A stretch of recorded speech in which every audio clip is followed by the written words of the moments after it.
Oi, gente! Tudo bem com vocês? Estamos aqui hoje para mais um vídeo nesse canal, né? Tá andando assim devagarzinho, mas uma hora a gente chega lá.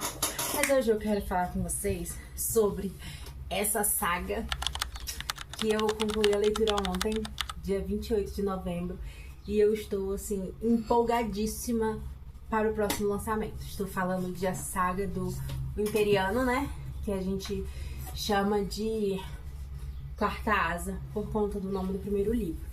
E assim, gente, Quarta Asa, quem já me segue nas minhas outras redes sociais, quem me acompanha assim, sabe que eu sempre disse que Quarta Asa não era uma das minhas sagas favoritas, que eu não tinha visto nada épico, que não, sabe, que eu tinha lido, mas não, tanto que não recomendava tanto. Porém, todavia, no entanto, alguma coisa mudou aí no meio do caminho. Mas nós vamos por partes. Primeiro, nós vamos falar em si de Quarta Asa, o livro mesmo, o primeiro livro da saga. Vamos levar em consideração que faz um tempinho que eu li, então eu não lembro assim 100% da história, mas eu tenho algumas partes que, né, fixam na cabeça da gente. Então, eu vou conseguir comentar um pouquinho a respeito com as partes que eu lembro do livro, tá? Mas vamos lá. Quarta Asa, nós temos aqui, né, a introdução ao universo, como acontece com todo o primeiro volume de sagas, principalmente de fantasia, que te coloca te introduz no universo, te apresenta os personagens, uma hierarquia, que quase todos os livros de fantasia existem. E, cara, é uma fantasia muito boa, porque tem cavaleiros, tem seus dragões, tem frases de efeito. Se eu não me engano, a frase de efeito desse aqui é exatamente aqui, ó, que vem até no marca-página, tá? Um dragão sem seu cavaleiro é uma tragédia. Um cavaleiro sem o seu dragão é um homem morto. Por aí você já tira, né? E aqui em Quarta Asa, no começo, nós temos a Violet, né? Que é ela é uma humana. Uma humana não humana. Eles têm poderes aqui, né? Eles têm alguns poderes. E ela foi treinada pra fazer uma coisa a vida inteira. Ela tinha vontade de fazer uma coisa a vida inteira. Mas a mãe dela não permitiu que isso acontecesse e mandou ela pra outro lugar, né? Que é o Instituto Militar, que é onde as pessoas são treinadas pra montar os dragões, onde elas se tornam cavalheiros, né? Porém, todavia, no entanto, não é fácil ingressar. Para ingressar, você tem que passar por algumas provas. E assim, quem vai pra lá tem duas opções: ou passa para entrar no instituto, ou vai, infelizmente, morre, né? As provas são, tipo, nesse nível. E aqui nesse primeiro livro a gente conhece a Violet, conhece, né, os personagens que vão nos acompanhar aí ao decorrer da história, ou não.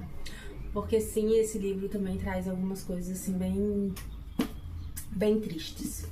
E aí, aqui, a gente tem uma problemática pra mim, assim, que a personagem ela é muito vítima, sabe? Ela é porque eu sou pequena, é porque eu sou frágil, porque qualquer coisa meus ossos quebram e essas coisas assim. Só que vale a pena insistir, porque apesar de tudo isso, a bicha mano, quando ela tem que enfrentar, ela vai mesmo. Tipo assim, nesse aqui, nós temos o melhor amigo dela também que vai aparecer. E aí todo mundo que conhece ela, a irmã, o melhor amigo, eles vão querer ajudar ela pra sair desse instituto, né? Vão querer facilitar a saída dela pra ela ir pra onde ela queria, né? Que ela queria ser uma escriba. E aí, só que ela vai dizer assim, não, se eu estou aqui, eu vou ficar aqui, eu vou dar conta disso aqui. Apesar de que ela mesmo, em alguns momentos, ela fica, eu sou pequena demais, porque eu não vou conseguir, eu não acredito, e tudo isso. E aí, temos várias etapas dentro desse instituto, até que ela consiga o seu dragão, né? Até que ela consiga se unir a um dragão se unir a ela. que tem o que a gente chama de ceifa e tararaus. E aí a gente passa pra esse querido aqui, bem pequenininho, como vocês podem ver, que é o segundo livro da saga. Aqui eu vou ler pra vocês a sinopse de trás do livro, tá? Todos esperavam que Violet morresse durante seu primeiro ano no Instituto Militar de Basgiat. Eu acho que é assim que fala, gente. Não liguem pra minha pronúncia. Inclusive ela própria. Mas a ceifa foi apenas o primeiro teste, cujo objetivo maior era eliminar os fracos, os considerados indignos e os mais azarados.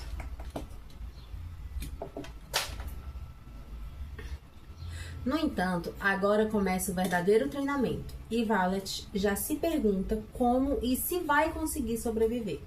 Não apenas porque o processo é extremamente exaustivo e repleto de armadilhas, ou porque cada etapa é projetada para levar os novos cavaleiros aos limites da dor e do sofrimento, mas por causa do novo vice-comandante, que parece ter como missão pessoal convencer Violet de que ela jamais será capaz de controlar suas habilidades extraordinárias, a menos que traia o homem que ama.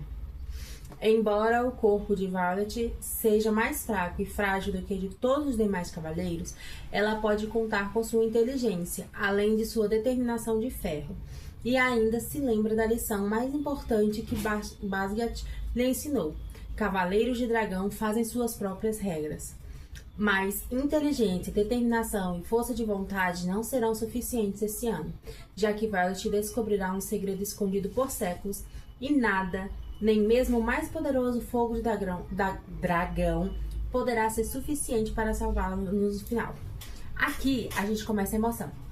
Outra coisa é que ela encontra o amor, né? E sim, é tipo um enemies to love, essas coisas assim. Aí aqui ela já tá muito apaixonada e tararaus. Aqui acontece, gente, nesse livro tem de tudo. Tem hot, tem tortura, tem traição, tem reencontros inimagináveis. Então, gente, algumas pessoas que eu conheço dizem que Chama de Ferro foi o livro mais parado da saga, que acharam que não teve tanta... Pra mim, ele não foi um livro, assim, tão parado. Ele teve ali um pouco de emoção. Tanto é que o final desse livro, ele te deixa, assim, desesperado pra começar o terceiro. E eu ainda consegui me controlar bem. Eu demorei um pouco pra ler o terceiro, porque, né, eu sabia que eu ia ficar com a sensação que eu estou. Eu acabei ele ontem. E eu preciso desesperadamente do próximo livro e nós ainda nem temos lançado. Então eu tava tentando evitar isso, mas não conseguia mais. Eu precisava saber o que tinha acontecido, porque o final desse livro aqui, ele simplesmente é chocante. E, cara, os acontecimentos, a guerra, eu gosto muito das descrições de guerra, assim, dessas coisas de ação, sabe? De movimentação nos livros. Então, são as partes que mais me prendem no livro. E aí, como falou aqui, né, um novo comandante, por quê? O cara não gosta da Violet. Ele não gosta da Violet, ele não gosta do Xaden, que é o nosso protagonista. E assim, ele quer fazer de tudo pra ferrar com os dois, né? Ele quer ferrar os dois. E assim, ele vai extrapolar limites, como fala, abuso de poder. E, cara, isso aqui me fez uma raiva. Eu não chorei nesse livro. Aliás, eu chorei, tá? Mas eu não chorei de tristeza como no terceiro livro, como eu vou falar pra vocês. Eu chorei de raiva. Nossa senhora, tenho vontade de pegar o comandante aqui, sabe? Eu tenho raiva só de lembrar de tudo que ele fez pra nossa personagem, de tudo que ele tentou fazer. E assim, cara, sim, é a esse nível, pra vocês terem uma ideia. É esse nível de coisa de raiva que eu tive assistindo esse livro. E aí, a gente vem pra Tempestade de Ônix, que sem dúvidas, assim, sem sombra de dúvidas alguma, é o meu preferido. Dos 3 livros que nós já temos lançados, esse aqui é o meu preferido. É o que eu li menos tempo, né? Eu demorei menos pra ler. Quarta Asa eu li até rápido depois que me pegou, mas eu ainda assim levei mais de um mês. Chama de Ferro também, mas Tempestade de Ônix eu consegui ler aí em umas 2 semanas de quando eu consegui, de quando eu peguei ele. Eu tava lendo 2 calhamaços, mas aí eu desisti, não desisti do outro, não abandonei. Eu dei uma pausa no outro pra focar nesse, porque eu precisava focar nessa história e terminar esse livro. Gente, que livro bom. Aqui, aqui termina deixando a gente assim, nossa, eu preciso de respostas. Eu quero respostas. Aqui, nós não temos essas respostas. Mas, nós terminamos eles com mais perguntas. Com certeza. Por que isso? Sabe? Como isso aconteceu? Onde isso aconteceu? Esse livro aqui, ele te traz tudo isso. Esse livro aqui me fez chorar. Nesse aqui eu chorei. Porque tem personagens que eu me apeguei muito. Eu, Rafaela, me apeguei muito. E aí, perder esses personagens foi muito triste pra mim. E aí, tem algumas situações aqui que você pensa que, meu Deus, aconteceu o pior. E em capítulos bem mais lá na frente, vem porque não aconteceu bem isso, né? Vem um outro. E uma coisa que eu amei de paixão no final desses livros, no final desse livro aqui, é que, se eu não me engano, os 3 ou 4 últimos capítulos são o ponto de vista de outras pessoas do Esquadrão da Violet. Porque, tipo, o livro passa todo os 3 livros passam todos no ponto de vista da Violet e de vez em quando alguma coisinha do Zayden, né? Mas sempre a Violet como narradora, na maioria dos casos. E aí, esse aqui traz o ponto de vista da Ri, da Imogen. Então, assim, aqueceu meu coração. Foi muito bom ver o ponto de vista delas. Certo que também vem um sofrimento. Nossa, como eu sofri vendo esses pontos de vista, né? Mas, assim, é sensacional, gente. Eu vou ler também a parte de trás pra vocês, que diz assim: o poder se eleva zumbindo através de mim com urgência insistente, e ergo a mão direita levantando a palma na direção do céu do anfiteatro aberto. Zayden desaparece de trás de mim 1 segundo antes de eu liberar o relâmpago. A luz irrompe, iluminando a arena, enquanto um relâmpago é liberado para cima, atravessando a barreira de Égides na direção das nuvens, e ouço o ofegar de surpresa coletiva dos outros cadetes, antes de a escuridão retomar outra vez. Você é impressionante, diz ele, moldando outra vez as sombras.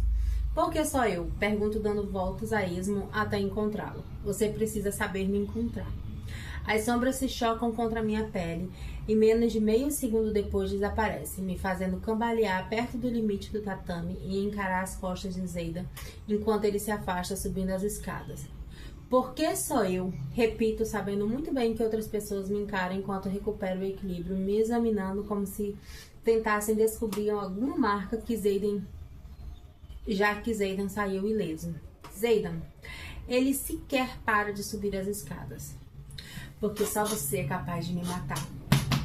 Sim, eu relembrei essa cena aqui. Tá, e outra coisa, né? Aqui a Violet descobre os sinetes dela, né? Os poderes dela lá. E aí ela tem dificuldade em controlar esses poderes. Por isso tá tendo essas aulas, né? O Zayden ele vira professor do instituto em algum momento. E aí eles passam a ter aulas para controlar esses poderes. E a Violet, ela sempre com muita dificuldade para, né, ter controle sobre o que os poderes dela pode fazer e como que ela pode agir com esses poderes. E aí ele fala para ela que ela é a única pessoa capaz, porque juntos os dois são arma mortal, né? Ele é o cavaleiro mais bem treinado do instituto e ela é poderosíssima com os sinetes dela. Então os dois juntos são armas mortais. Ela sozinha é uma arma mortal, ele também, assim, os dois juntos. E aí eu acredito que tem muito essa vibe de que só ele vai conseguir matar ela e só ela vai conseguir matar ele. Vai ser necessário? Não sei. É por isso que eu estou muito ansiosa pelo próximo livro, porque esse aqui me deixou muitas perguntas, tipo, o que aconteceu, o porquê que aconteceu, como que aconteceu. Ele simplesmente para numa parte tão importante da história que você fica, não é possível. Como assim? E nenhum dos personagens tem uma explicação pra te dar ali, pra te dizer assim, ah, aconteceu isso, dá pra esperar com calma o próximo livro? Não, porque eu estou desesperada, dona Rebeca Yarros. Pode, por favor, já lançar aí o próximo livro, porque não tô dando conta. Eu preciso saber o que acontece aqui. E assim, gente do céu. Muito bom. Esse livro foi o livro em questão que me fez mudar de opinião sobre a saga. Como eu falei, é uma saga que eu dizia que, né, não tinha gostado tanto de ler, que não tinha me prendido tanto e essas coisas assim. Porém, todavia, veio Tempestade de Ônix e eu simplesmente amei o livro, como eu falei pra vocês, o livro que eu mais gostei dos 3 que nós já temos lançados. E assim, mudou toda a minha opinião sobre a saga, porque aqui teve mais desenvolvimento de personagem, mais desenvolvimento de história, nós tivemos mais guerras, então assim, mais batalhas, né? A guerra é a mesma, mas nós tivemos assim mais batalhas, então essas coisas que me prendem rolou mais nesse livro. Então eu acho que super vale a pena você investir seu tempo. Ah, mas é um calhamaço, sim, eu entendo, são 700 e poucas páginas de Chama de Ferro, né? Você vai ler aí um pouco mais de 1000 páginas, porque Quarta Asa tem 543. Mas assim, gente, eu digo com toda certeza, vale a pena. Insistam, porque vale muito a pena. Chegar em Tempestade de Ônix e ver tudo acontecendo, embora eu esteja com essa sensação de vazio, porque eu quero saber o que aconteceu, né, logo em seguida, mas eu só não sei porque nós não temos um próximo livro. Então, as minhas expectativas para o próximo livro, com certeza, estão, assim, altíssimas, altíssimas mesmo, porque Tempestade de Ônix me fez ter um olhar diferente na saga, né? Me fez gostar de algo que pra mim tava assim meio parado, que faltava alguma coisa, né? A Tempestade de Ônix veio preencher isso e dizer assim, Rafaela, você gosta assim de Quarta Asa? E super entender o porquê. Porque eu ficava, meu Deus, mas por que todo mundo, né? E eu não. Mas, cara, eu sei que eu não sou todo mundo, mas sim, eu senti o que todo mundo sentiu agora lendo Tempestade de Ônix. Com certeza é o melhor livro da saga. E me trouxe essa sensação de que Quarta Asa é muito bom. Muito, muito bom. E é isso, galera. Espero que vocês tenham gostado do vídeo. Comenta aqui se você já leu, se você pretende ler, o que você achou, se você indica, se você não indica. Me indica aqui uma fantasia. Eu quero, esse ano de 2026, eu quero ler eu vou continuar lendo fantasias, claro, porque é um dos meus gêneros favoritos. Mas eu quero muito ler, assim, sabe, fantasias diferentes, que pessoas que não estão no hype, que não são tão hypadas assim. É isso que eu quero, sabe, abrir mais sair da bolha de ler só o que todo mundo tá lendo, só o que o BookTok indica, o que o pessoal das outras redes indica. Então eu quero sair dessa bolha e conhecer um pouco mais de fantasia que nem todo mundo fala, que nem todo mundo lê. Porque a gente sabe que essas fantasias são muito boas, mas a gente também sabe que tem muitas fantasias boas que não tem o hype que merece, né? Então eu quero encontrar um pouco disso no ano de 2026. Mas enfim, é isso. Não deixem de curtir o nosso vídeo. Se você gostou do nosso vídeo, ainda não é inscrito, se inscreva, curta, comenta, compartilha. E muito em breve nós voltamos com mais um livro, um quadro novo aqui no nosso canal, né? Que ainda está sendo votado pelos seguidores, mas quase aprovado já. Então vamos bater as nossas metas aí, tá, gente? Muito obrigada. Beijo no coração de vocês e até o nosso próximo vídeo.